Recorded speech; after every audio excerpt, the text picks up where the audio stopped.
बिस्मिल्लाहिर्रहमानिर्रहीम। अस्सलाम वालेकुम माय यूट्यूब फैमिली, कैसे हैं आप? अल्लाह ताला खुश रखे, आबाद रखे।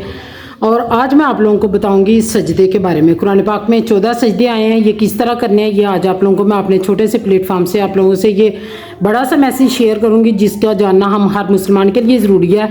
तो ये जो हम सजदे करते हैं ना, सजदा इंसान की जो पेशानियाँ हैं बेसिकली ये रब ताला को पसंद है कि ये सिर्फ रब ताला के आगे ही झुके। वो खालिक मालिक है, वाहदहुल ला शरीक है, और वो नहीं चाहता कि मेरे साथ किसी को शरीक ठहराया जाए। और ये जो पेशानी है इंसान की मेरे अलावा कहीं और झुके, और ये शिरक अजीम है अगर हम किसी और चीज़ को सजदा करते हैं तो या किसी और के आगे झुकते हैं। कुरान पाक में 14 सजदे हैं। जब हम तिलावत करते हैं तो इन 14 जब तिलावत करते हुए सजदा आता है तो इसको किस तरह आप लोगों ने करना है ये मैं आप लोगों को बताऊंगी। और किसी के सामने जब हम एहतरामन ख़ासकर मर्द हजरात मैंने देखा है झुकते हैं, जैसे रुकू में जाते हैं तो ये भी मना है। ये झुकना भी सजदे में ही आता है, ये भी अल्लाह ताला को ही महबूब है और अल्लाह ताला ही को पसंदीदा है कि वो उसके आगे ही झुका जाए और उसको ही रुकू व सुजूद किया जाए। कुरान पाक को तर्जुमा तफसीर के साथ पढ़ के देखें तो हमें मिलता है कि अल्लाह ताला को ही रुकू और सजदा सिर्फ अल्लाह ताला को ही किया जाए। तो ये चीज़ें जो आती हैं ये शिरक में आती हैं। पहली बात तो ये क्लियर करें कि सजदा सिर्फ अल्लाह ताला के लिए है। अल्लाह ताला के अलावा अगर किसी के लिए आप एहतरामन झुकते भी हैं तो वो भी इस्लाम में मना है, कुरान में मना है।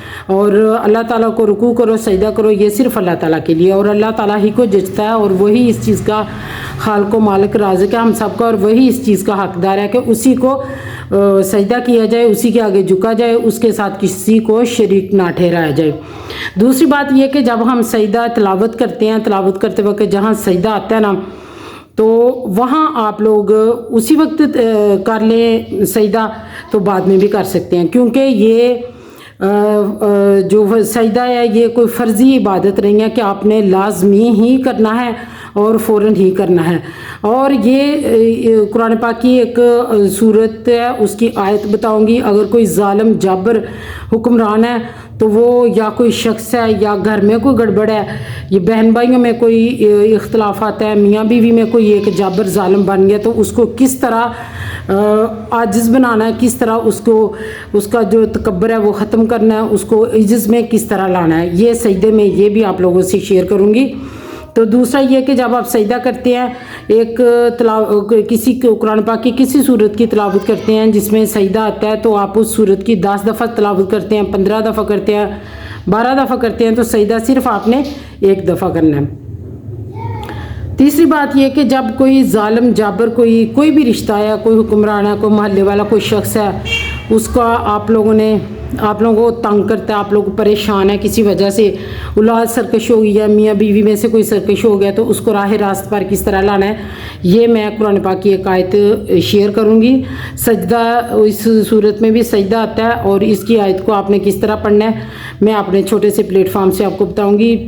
बाकायदा वजीफ़े की तरफ जाने से पहले मेरे चैनल को लाइक करें, शेयर करें, सब्सक्राइब करें, ताकि मेरी हर नई आने वाली वीडियो का नोटिफिकेशन बर वक्त मिले और मुझे मोटिवेशन मिले, और जिसके तवज्जुह से ये पैगाम अल्लाह ताला का लोगों तक जाए उसके लिए सदका जारिया बनता जाए।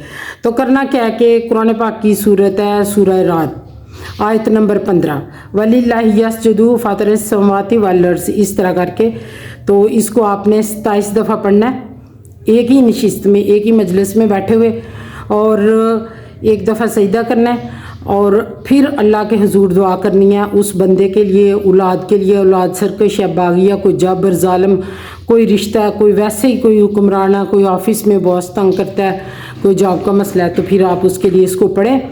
इंशाल्लाह आप लोगों का ये मसला ऐसे हल होगा, चुटकियों में हल होगा, और आपको समझ नहीं आएगी कि ये गैब से हमें मदद किस तरह मिली है। और दूसरी बात यह कि सजदा जब करना है, कोई भी सजदा जब एक दफ़ा करना है तो सजदा जो है फ़र्ज़ी इबादत नहीं है, ये नफली है। अगर आप बाद में भी कर लें तिलावत करते हुए कोई मसला नहीं, जब वक्फ़ा तिलावत आए तब भी, वक्फ़ा सजदा आए तब भी कर सकते हैं।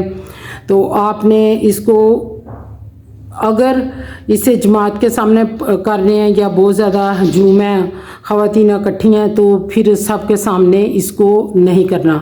उलमा कहते हैं कि ये फिर लोग जो हैं इसको समझेंगे कि ये फ़र्ज़ी इबादत है, ये बिदअत में आ जाती है। बिदअत होता है दीन में नई नई बातें निकालना।